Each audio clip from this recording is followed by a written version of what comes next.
Shalom dan selamat pagi saudaraku yang dikasihi Tuhan. Kita bersyukur untuk hari ini dan kita percaya kasih setia Tuhan tidak berkesudahan, tak habis-habisnya, rahmat-Nya selalu baru setiap pagi. Mari kita berdoa.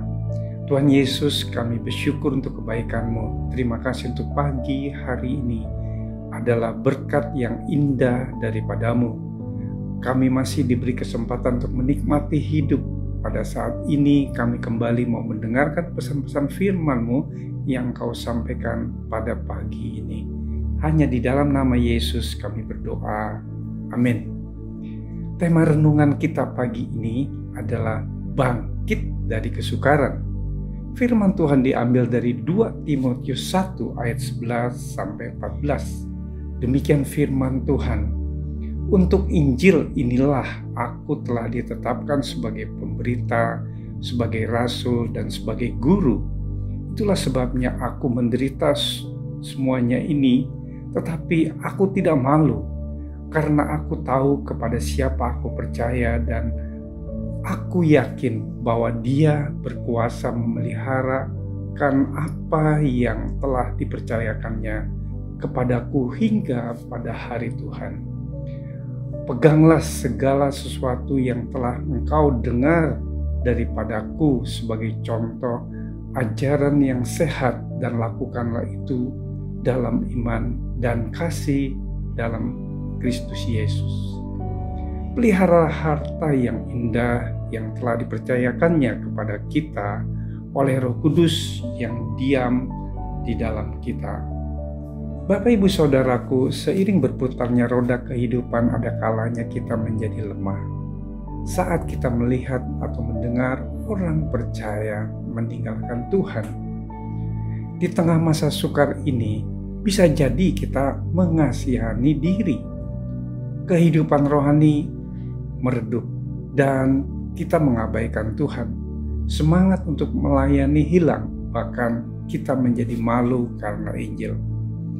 Paulus dibentuk Tuhan melalui berbagai kesukaran, penderitaan, dan penolakan dalam pelayanan ia alami. Namun demikian Paulus tidak mundur atau meragukan Tuhan. Sebaliknya tantangan yang harus dihadapi membuat Paulus semakin bertekun dan bersemangat dalam melayani. Bahkan hukuman penjara pun tidak mampu menghentikan pelayanannya. Saudaraku, dalam pelayanan saat ini, masih ada orang yang merasa iri dalam pelayanan orang lain, bahkan memandangnya secara negatif. Seharusnya sesama pelayan Tuhan harus saling mendoakan dan menguatkan iman serta mendukung pelayanan sesamanya, karena Tuhan melihat hati, bukan penampilan atau hebatnya pelayanan kita. Melayani Tuhan harus dengan hati yang tulus, bersih dari pikiran-pikiran negatif, dan seluruh kehidupan jasmani dan rohani. Kita harus benar-benar kudus supaya tidak menjadi batu sandungan bagi semua orang. Seperti Paulus, ia juga menguatkan pelayan-pelayan Tuhan yang lain, termasuk Timotius.